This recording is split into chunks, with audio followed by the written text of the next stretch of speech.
The Porsche GT3 Cup Challenge is America's version of Porsche's global cup package.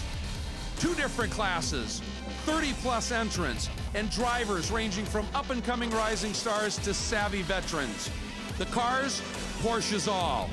The common denominator, speed, as well as gloriously historic venues like Sebring International Raceway, where the 2014 season is set to begin.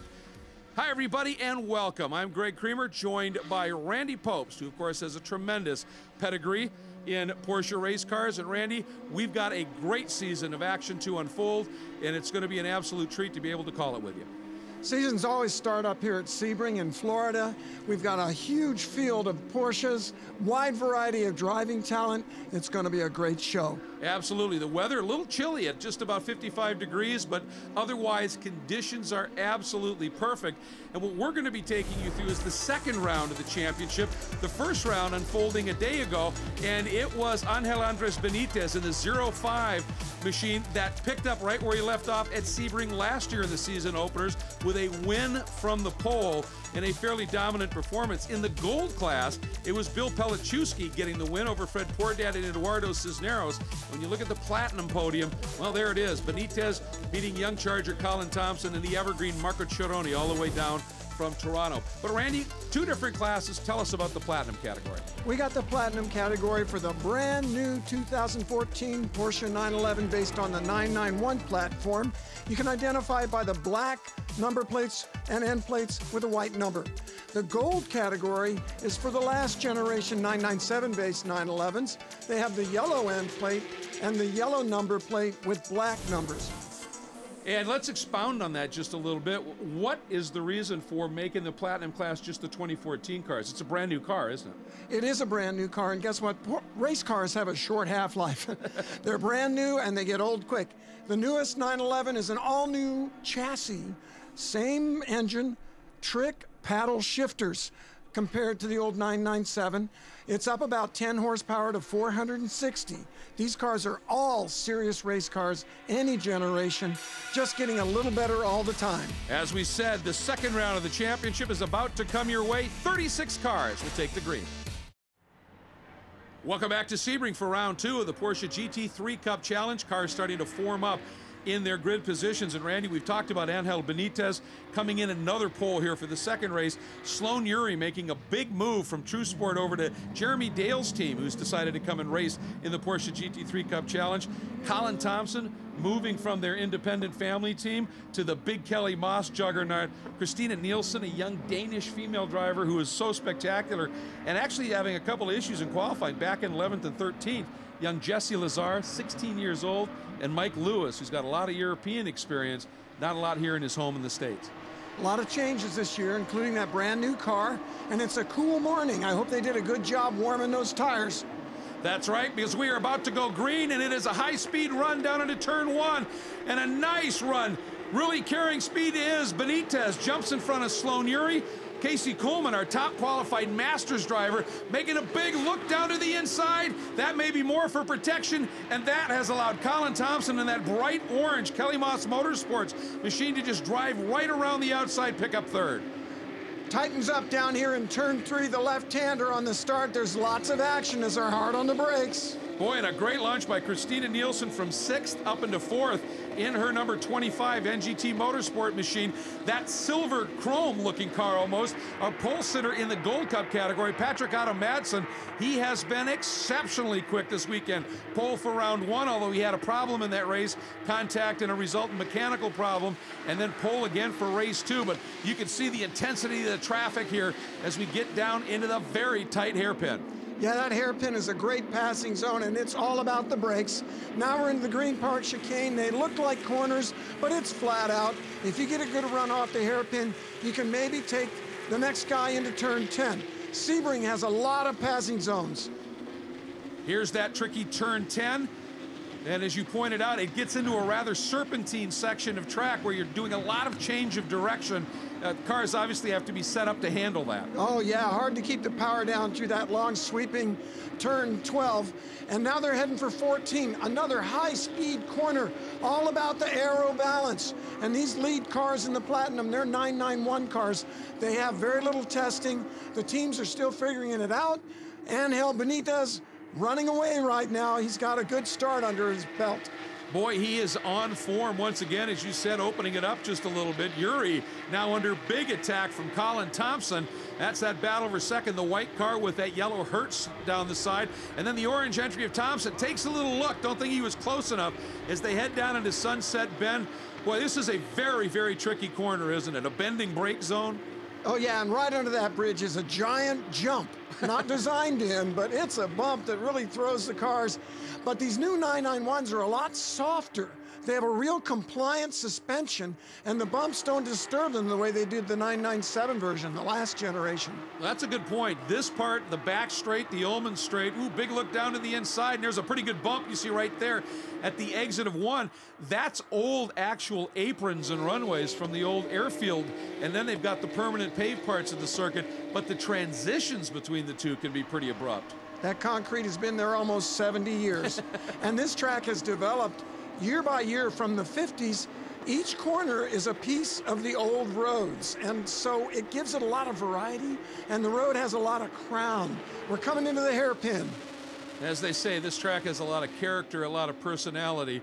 And a little bit farther back, you can see the intensity of the racing is fierce, regardless of where you might be. That wild decal or graphic scheme, that's Mark Bullitt having himself a good run for NGT Motorsport right there.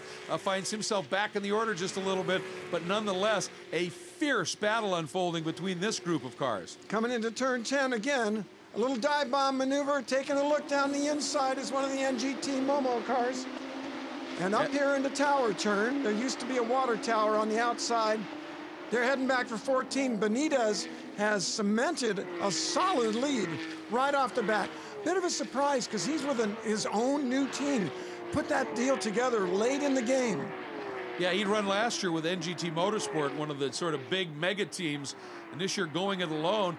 Then there's Yuri, then that orange car. There is Christina Nielsen, the young Dane. She's just been a great story. Has started her career doing some open wheel stuff in Europe. Then she has done a couple of years of GT3 Cup racing in Europe and in the Middle East. So she's got some experience in these cars. And again, Thompson, very quick, out of turn 16 down the long Almond Straight, gets a good run, just never quite close enough to really attack Sloan Yuri. I think he's trying to get in Sloan Yuri's head early in the race now, but he sees Benitez getting away, and he's right on Sloan's tail, which means he's probably a little quicker, and he's looking again in one.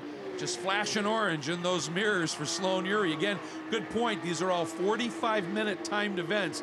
It's not a lap count, so you've got to be able to, one, have good speed. You've got to be able to work with your team to get the car set up. There's not a lot you can do in terms of modifying these cars. Nothing actually legally in terms of modifying, but setup tweaks, even that's not huge. But you do have to be able to manage the tires over 45 minutes of flat-out racing. I drove two of these cars in practice on the test day, and it is a whole new deal. Very different car from the 997, and I'm surprised at how well Angel Benitez is running. They have found the setup on this new chassis, at least early in this race. I think it's remarkable, too, that he's here with one car as opposed to some of these multi-car teams where you tend to learn a lot more quickly. And here comes Thompson. That time looked like he really may have had an idea of it, but Sloan able to carry enough speed in. Oh, Bill Pelichowski, winner in round one in the Gold Cup, has a quick spin. Looks like he got away with it. Kind of funny seeing a Porsche with the World War II American insignia. It does. But it's an international series. But fitting here at Sebring, the old airfield. Yeah, look just like the B-17s that used to take off here. Boy, Thompson, look at that car dancing and moving. One of my favorite parts of this track, that high-speed double apex left. And here we got to look, I think, at what happened with Pelichowski. All by himself. Wow, he got in trouble right at the beginning of the brake zone. Cars everywhere, trying the outside lines. And hopefully he'll get that car going without collecting anybody else on their way by. Well, everybody else coming at him is going to be scared. That's the Flying Tigers. That's He's got those shark teeth. He gets it going and is back and underway. No harm, no foul. And again, Thompson that time moved way to the inside. Yuri had to swing over from a bit out. He's a little bit wide to the apex. This might give Thompson a run onto the front straight. Some guys run wide on purpose because the bump's not as bad out there. Well, it seemed to work for Sloan as he gets a good drive out of the turn early on in this second round of the Porsche GT3 Cup Challenge. Don't go anywhere. Angel Benitez continues to lead here in round 2 of the Porsche GT3 Cup Challenge at Sebring International Raceway. That all-white 05 has been in control from the go. Great battle for second. Then in fourth, it's Christina Nielsen. She is feeling some pressure as well. Casey Coleman, who qualified up in a third drop back, is starting to come back into the play for a potential run at fourth. But these two, Randy, these guys have just been at it, and as yet, Colin Thompson has not been able to figure out a way by Sloan Yuri. I got a feeling if Colin Thompson was up there with Benitez, he'd be running with him. But Sloan Yuri is holding him up in certain parts of the track, and Colin has not been able to find a way by. Well, that's part of the whole idea behind this series. The cars are identical. It's a spec series. The platinum cars are all identical. The 2010 to 2013 gold cars with kits and the like are made identical. You can't modify anything. That's the idea. Boy, does that show you the need to figure out racecraft, how to be able to carry speed, make adjustments to figure out a way by. You know, somebody's gotten it way wrong. It's like Mike Levitas. My buddy, Mike Levitas, has gotten off in the dirt and banged the guardrail. Looked on the entry to turn 10, I'd say. No, the hairpin. That looked like the hairpin. Yeah, rough ride. And he sounds like he's been able to get it restarted. Here's another look at it, Randy. Well, it's in the brake zone. He's probably got a brake bias issue that locked up the rear tires and got him sideways, and he banged an innocent bystander right in front of him there. Yeah, number 12, David Calvert-Jones got knocked sideways, and all of that unfolding right in front of your Gold Cup pole sitter and class leader, Patrick Otto Madsen, in the Ansa Motorsports entry. And there you see, it looks like David Calvert-Jones, as Levitas is able to drive away. David Calvert-Jones struggling to get it started. Now he's got it gathered up, both of them continuing. That's the old hairpin profile. Now, as some people call it, the safety pin, with that little bit of adjustment in it. Here's one more look at it. Watch the guardrail here. It's kind of soft. See how it moves? Boy. If you got to hit something, pick a guardrail over a concrete wall. Not that you have a choice. And hit it fairly flush. That's got to help. But there's some smoke. It looks like it's coming out of the right side of the car. He's pulling off. He realizes something is wrong. And I wonder here, let's take a look. Yeah, there's a big crease, probably where he spun sideways and got to the back of David Calvert-Jones, maybe. Yeah, he's got a tire rub. I think his day's over for now. That's unfortunate. One of the great competitors, and great to see him running in the platinum class this season. Meanwhile, there's that top 3 we've been following. And again, Thompson now, he's been so close to Yuri for so long, Randy. You get up, you know, underneath one of these cars, you can lose a little bit of the downforce on the nose. Has he maybe lost a little bit of the effectiveness of these Yokohama tires? Well, I think Yuri's car is doing a better job on the long run with the tires. He's not under quite the pressure that he was from Colin Thompson. Maybe Colin was using him up and got him a little hot on his early run. He was very aggressive on the early laps. Meanwhile, Benitez has opened up quite a lead. I mean, looking really dominant here. Not surprising to me because these cars are brand new. And Angel Benitez and his team, they've done something right. Yeah, they have definitely hit it early on in the season here as he continues to be able to just seemingly have the measure of the rest of the field. This great battle for second continues. And then behind, you can see the margin they've opened up. There is Christina Nielsen, then Casey Coleman right there, and then the white number 88, the Mark Motors Racing entry of Marco Cerrone. Whoop, and a bit of a moment there. That is one of our gold category cars, one of our NGT machines. Damage to the back of that car at this point. And that, obviously, on a track like this, that's Fred Keimer in the number 23 from NGT Motorsport. That's going to have some serious effects on aero, and I would think, maybe not so much on aero, but it's certainly flailing around. Well, if I was Pelichewski, I'd be worried about that coming off and right through my windshield. Although it's carbon fiber. It's expensive, but it's lightweight. So, but it can, if it comes off, it can still at least give you a moment of pause for sure. Yes. And Benitez, boy, I'll tell you, he is just clocking it right now. Yuri seems to have opened that margin up just a little bit more. Looks like, well, there, it's solved. Maybe it's come off. And Cerrone looks like he might just be closing up a little bit on the back of Coleman. It's a long race, 45-minute sprint. flat out. It's hard on the cars and tires. And these Porsches and Yokohama tires are built for it, but it's up to the drivers to make them last. You could get more out of it if you push them real hard. Now here's another look. Here's the back of Keimer's car. There's Pelichowski, who you're talking about. Let's see, right after you would have set that, it came off, and Pelichowski just kissed it, but knocked it off the line. So hopefully it'll be okay. Yeah, the radiators are in the left and right front corners of those 911 race cars, but it didn't look like it hit him hard enough. That's John Baker down there in the gold class. Yeah, he's having a great run here as well. He's not only one of our gold competitors, but he's also one of our Masters competitors, which is a sort of a subcategory. Each class, platinum and gold, has one for the drivers, let's just say with a bit more experience in their CV. We'll be back with more from Sebring.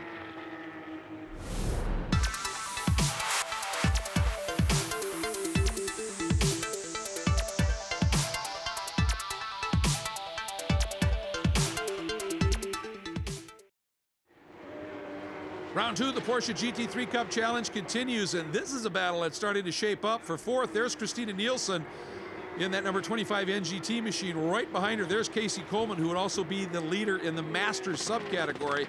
And behind them, another Masters driver, Marco Cerrone, who was the Masters winner in round one with his third overall finish. Right there in that all-white number 88 has closed up. So now we got a great battle for second and a great battle shaping up for fourth. We're roughly halfway through this race, gotten through the excitement of the start and into the point where you have to keep your focus and just keep turning those laps. And Cerrone makes the long haul every year. He runs in the Canadian GT3 Cup Challenge. It is a series that is now in its second year up in Canada. That'll be starting a little bit later on, but he always comes down here to Sebring. I think one, because it's, you know, Sebring and it's near the winter time in Canada, but the other is because he loves coming down here and racing. Oh, and this is a wild moment. A couple of cars, Randy, awfully wide, and somehow managed to gather it up. I think somebody might have been looking in the mirror for a little too long on the way into that corner, got super wide and took another car with him. Well, there's another car in the mix, and they, as you said, may have been paying a little bit more attention to the mirrors and just missed the old turn-in point. That's the number 11. That's running just a bit wide there, trying to gather it up. Dan Whalen, one of our platinum category cars, being chased right now by the number 96, Pierre Malicek, another of the platinum cars. A little bit back in the platinum field right now, but this is one of the great things about the series. You know, whether it's 1st, 5th, 10th, 20th, you will find somebody that you can have a phenomenal race with. You notice that when the first car went wide, the second car followed him. And you've got to keep your eyes and mind down into the corner. It's an easy trap to fall into because you're right on the tail of the car ahead. And I believe we call that target fixation. Yes. And you want to make sure the apex is your target. And Benitez has been doing that extraordinarily well. Not only that, Randy, he's had the great speed, but he has been extremely smooth and effective in traffic as he's been able to get through and not lose any of that margin he's built up over these two. These top three cars are just burning speed. And, you know, it's a job. You're just pushing for more, pushing for more. And these Porsches have got a lot to give. They're 460 horsepower. These are fast little cars. On this straightaway down towards 210, flat out through these curves, up through the gears, they're paddle shifters. It's so easy compared to the stick shift, even though it's a sequential in the 997 versions. Well, that can save you a lot of time when you factor in how quick a shift is. You can do an apex shift, mid-corner shifts, but you factor in a track like Sebring with 17 counted turns. If you can never take those hands off the wheel, that's a significant advantage, isn't it? I counted up the number of shifts in a 45-minute race, and it's gaining on 1,000. Wow. And if you're just flicking a finger, not only that, but the computer will not let the car shift if the time's not right. So you can't do an early downshift and spin the car. In the 997s, you definitely can. This will save a lot of Porsche engines. Well, and Porsche, of course, very keen on that. Porsche Motorsports North America, the driving force behind this series, with all their great support for these cars. Once these drivers and teams purchase the cars, they've got a great partner in every paddock they go to. They all run on the Yokohama orange oil infused ENV R2 tires, an amazing story there as well.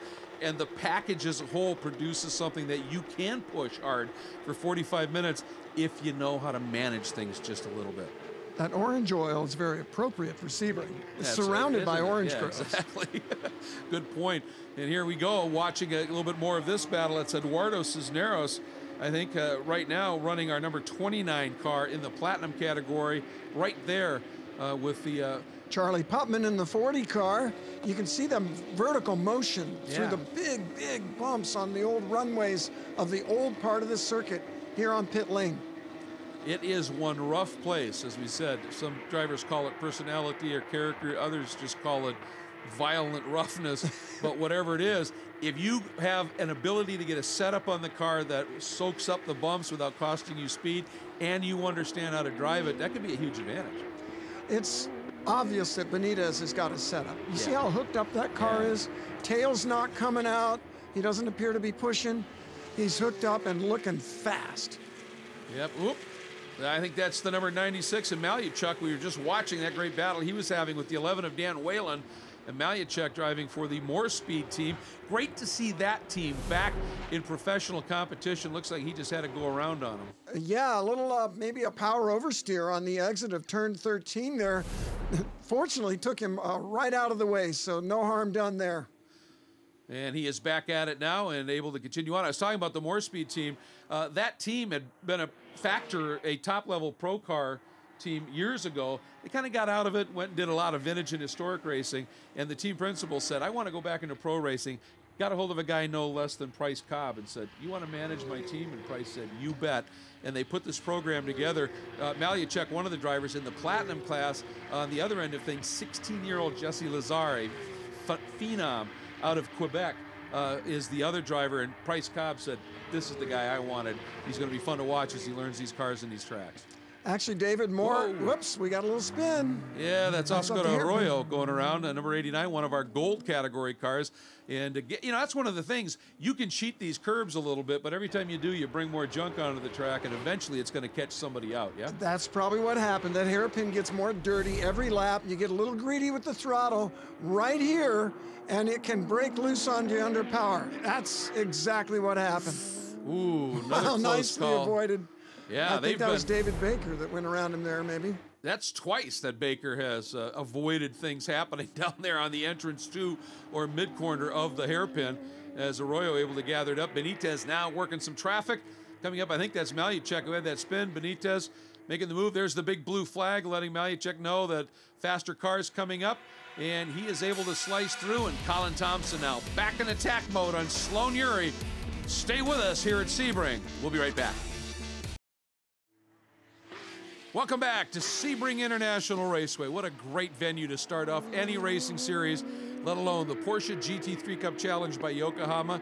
I'm Greg Kramer along with Randy Popes. We're past the halfway point, and that man, as he did for the entirety of race one, now in round two, has done it again. Led from the pole, Randy, and has been absolutely in control. I haven't seen him make one misstep.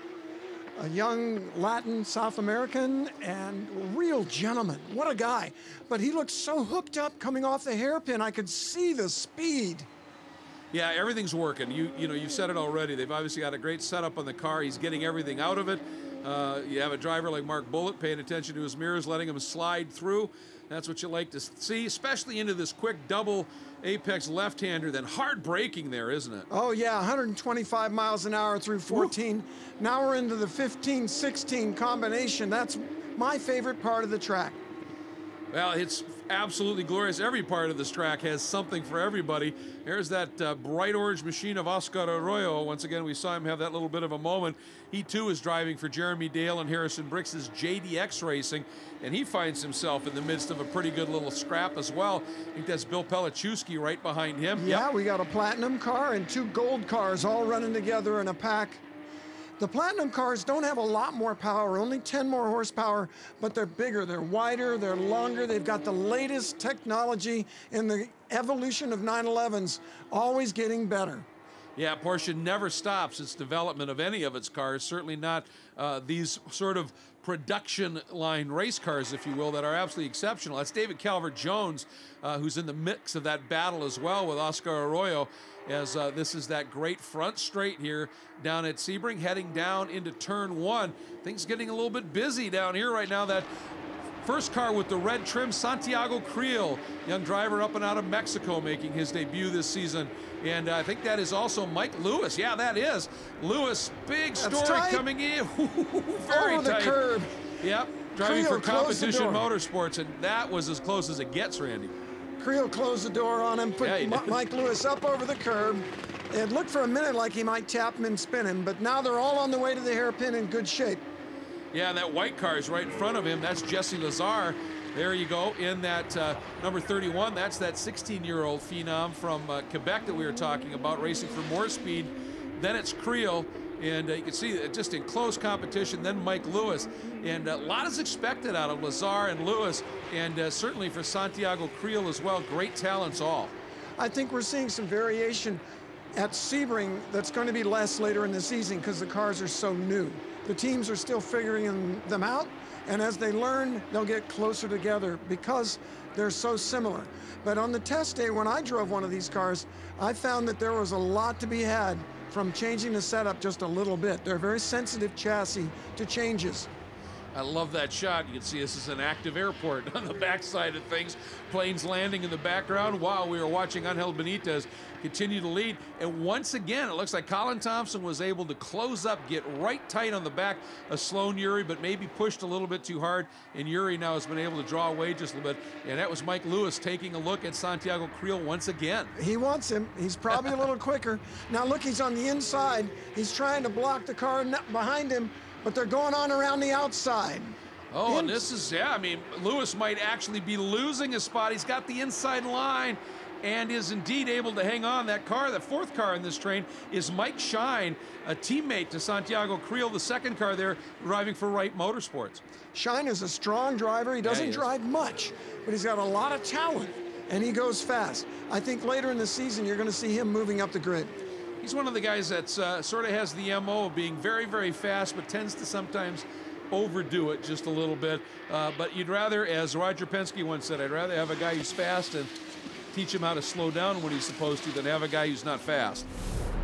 And fast is what you need in the Porsche GT3 Cup Challenge by Yokohama. Lots more to come yet in round 2 at legendary Sebring. The battle is on. The two Wright Motorsports teammates are at it. Santiago Creel in the number 60, Mike Shine in the number 16 here at Sebring, round 2 of the Porsche GT3 Cup Challenge by Yokohama. Coming out of turn 16, the long run down the Ullman Straight, named after the track's original founder, if you will, the event's founder, Alec Ullman. There's this battle for second. No change in position, Randy, but it's not for a lack of trying by both of these guys. Two of the young guns, Sloan Uri and Colin Thompson. Are they 20 yet? They're in their early 20s. Yeah, maybe. Young men duking it out here, lap after lap. Not much of a shot at Benitez unless he makes a mistake. But that race is not settled for second place. Yeah, and Benitez, he has not given them any opportunity yet. No mistakes at all. But meanwhile, in the Gold Cup, it's still Patrick Otto-Madsen, the pole sitter, leading this one. Great battle, though, behind him as well between John Baker and Jeff Mosing. They've been swapping it back and forth to figure out the final order on the podium. But this battle, second overall under contest. And every time we see Thompson be able to close it up a little bit, suddenly Uri is able to reestablish that margin. I think Thompson's running a little bit conservative. I don't see him hanging that car on the edge. See how hooked up he is there? He's taking care of his tires. I'll bet you he's trying to set up a pass near the end of the race. He probably realizes the leader is gone without a big mistake, but he's still got a shot at second place, so he's saving the car for the right time. That's what I think is going on here. Let's talk about that a little bit. These Yokohama ENVR2s, phenomenal tires, and it's a 45-minute race, and a lot of people would say who are used to watching the 12 hours of Sebring or whatever might go, well, that's pretty short, but you still have to manage them a little bit, don't you? Well, the pace is flat out. Yeah. And it can be hard on all the equipment. Every tire has its limit, and you use what you've got in the best way possible. And with a tire, that means saving the good stuff for when you really need it. And that is maybe exactly what Thompson is doing right now. One more time into Sunset Bend, underneath the iconic bridge, onto the front straight, the pit straight at Sebring. And Benitez just continuing to be perfect. There's a look at Mike Shine. And Shine now, looks like he has dropped off just a little bit. Boy, he may have had an off. Looks like he's maybe trying to clean his tires up. He's in a different group of cars. Yeah. Did a little swerving there, and somebody else swerving near the back of the pack. Broken, maybe. Look, we got trouble. Yeah, we'll have to see. It's a little bit too far back to be able to pick up the number right now. But we'll see who it is as he comes closer into frame. Is that? Well, that might be our gold class. It is our gold class leader and pole sitter, Patrick Otto Madsen. He had a go around on him. Doesn't look like there's any damage on the car. So maybe he just got a little greedy.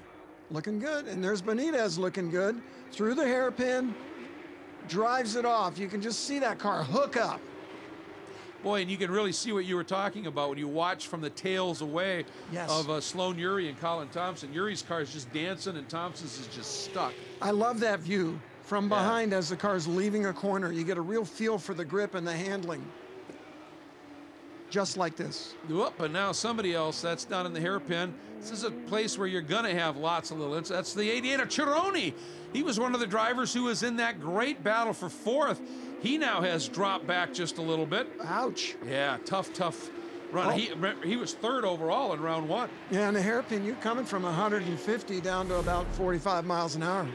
Just like this. Oh, big move down here. That's Chironi, and that's exactly what it was. Too much entry speed. Well, he was determined to get around. He just was a little bit over-determined. And there are limits to the adhesion of even a Porsche GT3 Cup machine. It's a driver's series. It is that, and that is what makes it so very compelling. Identical equipment, which means a driver can really shine and let people know what they're made of. And that's what this man, Angel Andres Benitez, continues to do. We'll be right back. The battling continues here at Sebring International Raceway. And Christina Nielsen has dropped a spot as the number 15 of Casey Coleman has made the move and picked up what is now the fourth spot. There's Christina sitting in the fifth spot. And Casey Coleman is an amazing story. He's one of our Masters drivers, which means he's at least 45 years of age. We'll leave it there. But boy, I'll tell you, it is absolutely no reflection on the man's pace, is it? Yeah, and he actually out-qualified Christina, but she got ahead of him on the start, and she's hot into the hairpin. They haven't backed off yet, and it took a long time for Casey to get back by. Oh, and a big lunge by a recovering Marco Chironi down to the inside of Santiago Creel, and an opportunistic move by Mike Shine. What a brilliant piece of driving. He took advantage of that moment, Randy, and sliced through, picked up a spot. Hey, when you're passing somebody, you're not on the best line, and it slows you down, but Zerone is now protecting into turn 10, down on the inside. Boy, and for a minute, it looked like Creel might try and get back underneath Shine. Shine shutting the door. And Chironi looks like he may have made that stick, but a huge loose moment for Marco Chironi, but he gathered it up. Oh, yeah, you're trying to keep the power down all the way around that sweeper left. Fantastic battling going on, and look who's coming into the fray here. That is the number 40 of Charlie Putman and the 6 of David Ducote. Another couple of our Masters driving, having very strong runs today. This is a tight pack. Big tire smoke, somebody's in hot. That was Creel, I think. Just overcooked it and just scorched those tires. He's an aggressive driver, and it's taken his toll on his Yokohamas. Yeah, I think he's got a nasty flat spot because he just locked up again. And you are on the brakes that long, you're just going to square off part of that round tire. Yeah, and then it just keeps hunting. Oh, look at this. We finally have got a pass here as Colin Thompson able to sneak by Sloan Uri. He almost got parked by that lap car. But Thompson is through. Now the question is, does he have anything left for Benitez? And look at Colin Thompson sliding off of that left-hander turn 5, heading for the hairpin. Now he's going. He was saving the tires. He made his move. He's by Uri, and I think he's going to walk away. Well, now here we go. Hairpin once again, and Thompson, boy, he got a great exit out of the hairpin right now. Yeah, absolutely. Yeah, look at him go. Let's see if his car can take it, but he's on it now. He says, okay, I'm cranking it up. I've got something left as we get a good look at Christina Nielsen at work in the cockpit, chasing. She's closing back up again on Casey Coleman. He got through and opened it up a little bit, but Christina now running him back down again. Oh, yeah, it ain't over yet. Casey, a strong driver in the Cool Sport 911. He's adapting well to the new car. He got into 10 a little hot there. Ooh, yeah, you can see the car just give up a little bit, didn't it? Yeah, he's still trying to get it slowed down, and Nielsen's taking advantage, and she's on him. She is on him. Ooh, little lock up there. Smoke. Yeah, boy, she is pushing very hard right now. Caught the curb a little bit, knocked her a little sideways, and easy to lock a tire into 13 because you're not braking straight. Now, flat through 14, if you can keep your foot down here, tough to do. Oh, and the number 11, Dan Whalen, having another moment out there on track in his Kelly Moss Motorsports machine as we go back to this battle, which is superb for fourth. Yeah, let's see if Christina Nielsen can get a run on the back straightaway, maybe a bit of a draft, but these Porsche 911s, they're so aerodynamic that you got to be right on the tail of the car ahead to get much of a pull in the slipstream. And I think Boy, that they're is, going off everywhere, aren't they? Yeah, late in the going, this track dirtied up a little bit. That's Mark Yano in his circuit racing NGT Porsche. Looks like he got away with one as well and is able to continue on. Mark in circuit racing in particularly, he's a former military officer and is very, very involved in a lot of different charities and awareness programs for our veterans. Yeah, a Marine. Yeah, truly. So, meanwhile, there's Coleman down into turn one. Interesting corner that. Ooh, look at Nielsen. That car, she is driving the wheels off it right now. But that turn one is a very tricky corner. It's a decreasing radius, track width narrows up. It's a dicey spot. It's rough. Here we are down into the hairpin. Yuri's seeing if he can come back for another shot at Colin Thompson. Colin's strong off that corner. Yuri buys a little dirt and loses a car length. Yeah, and it just looks like Yuri's having a little problem getting that car turned down there in the hairpin. And it's allowing Colin to get that little bit of a launch, isn't it? Yeah, I think Colin Thompson's actually been a little quicker the whole race, but he had trouble finding a way by Yuri. There was not an easy way to get by. He's thinking championship. You know, it's the first race of the year, and you put together a championship over the entire year.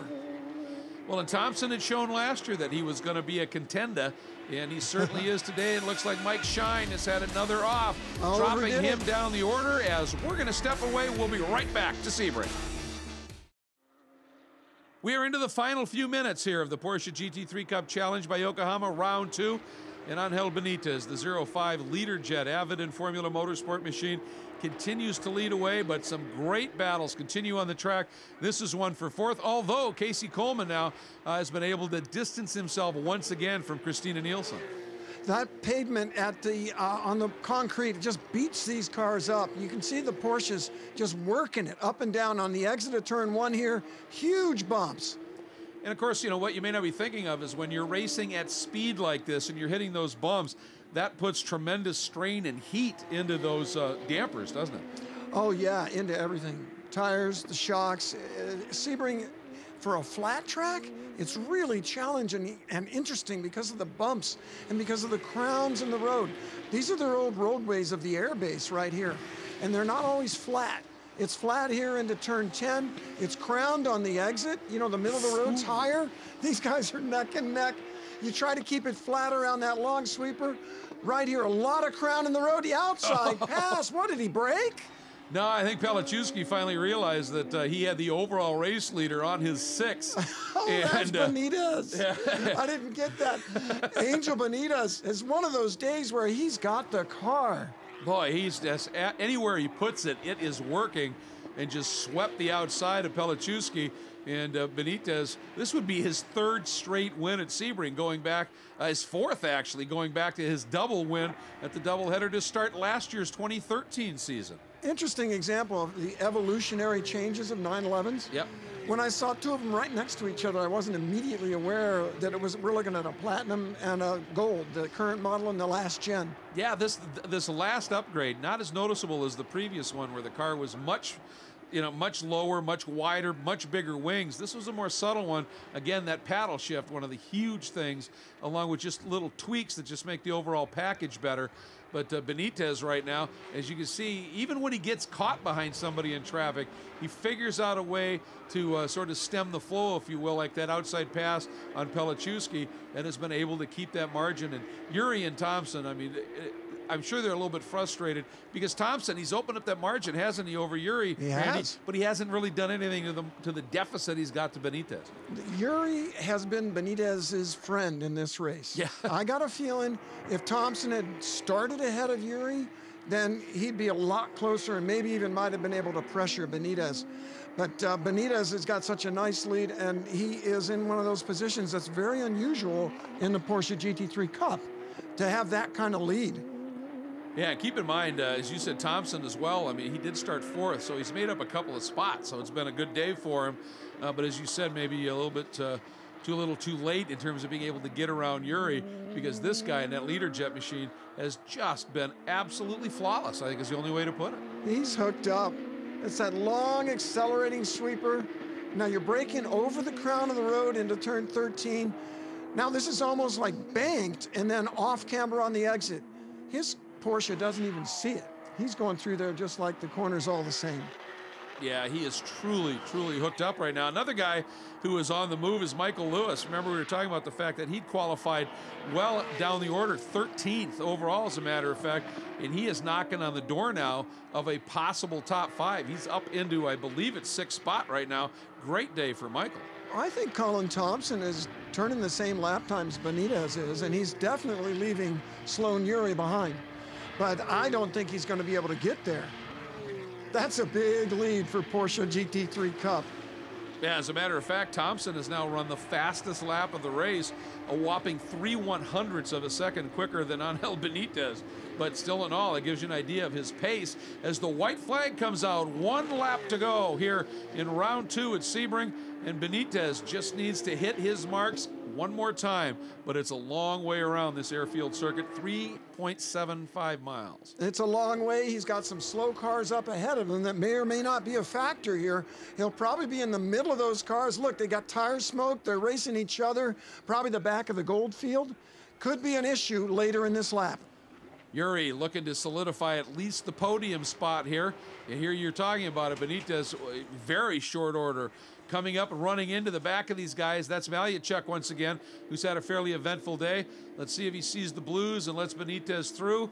Benitez, I think at this point, realizing he's got a little bit of a lead. Boy, and Malyachuk locked up again, and that was all Benitez needed, and he slices through. That's one way to let him by. Yeah, it's run a little wide.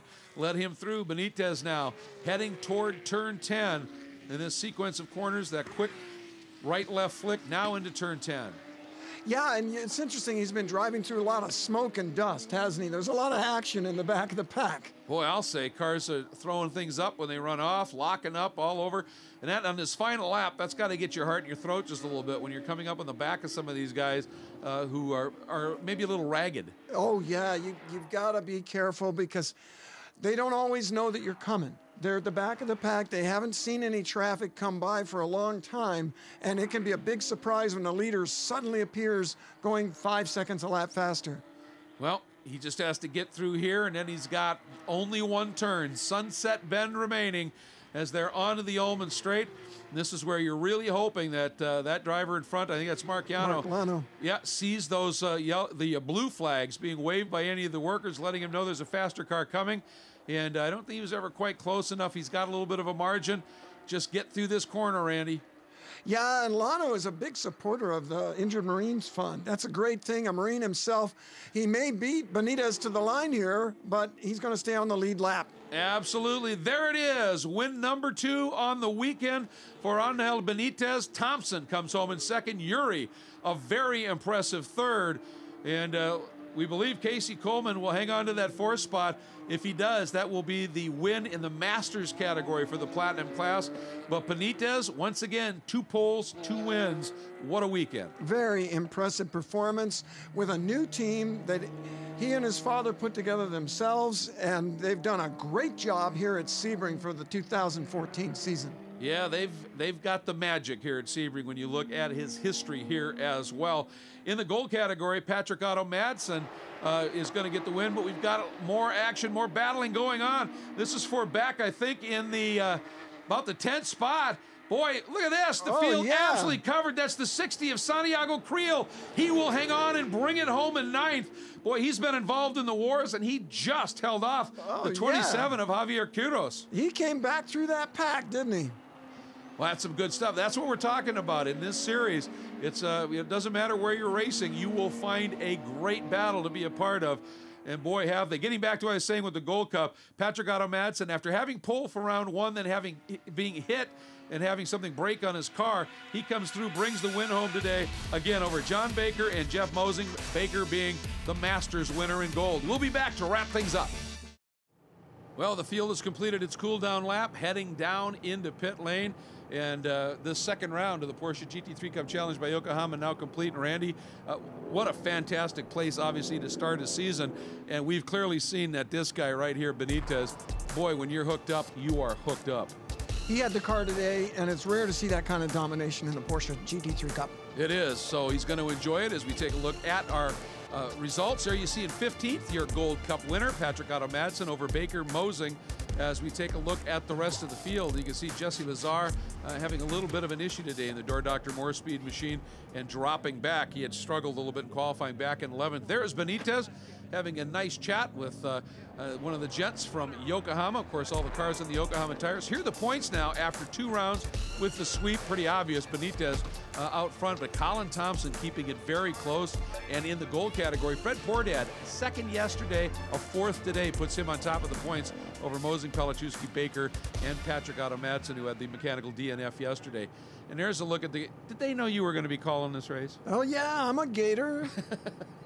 From way back, Florida Gators. All right, well, that is how it unfolded here at Sebring. Now, the next 2 rounds, rounds 3 and 4 of the Porsche GT3 Cup Challenge by Yokohama, will be in a rather different location out in the Monterey Bay area on California's coast at Mazda Raceway Laguna Seca.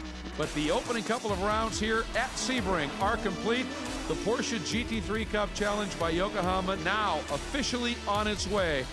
And we expect to see some exceptional action as the year continues. It's been an absolute treat to be able to be a part of bringing it for you here at Sebring International Raceway. Congratulations to Angel Benitez, your winner in Platinum, and to Patrick Otto Madsen, today's winner in the Gold Cup category. I'm Greg Creamer for Randy Popes. Just want to say a big thanks, everybody. We'll see you next time, and until then, take care.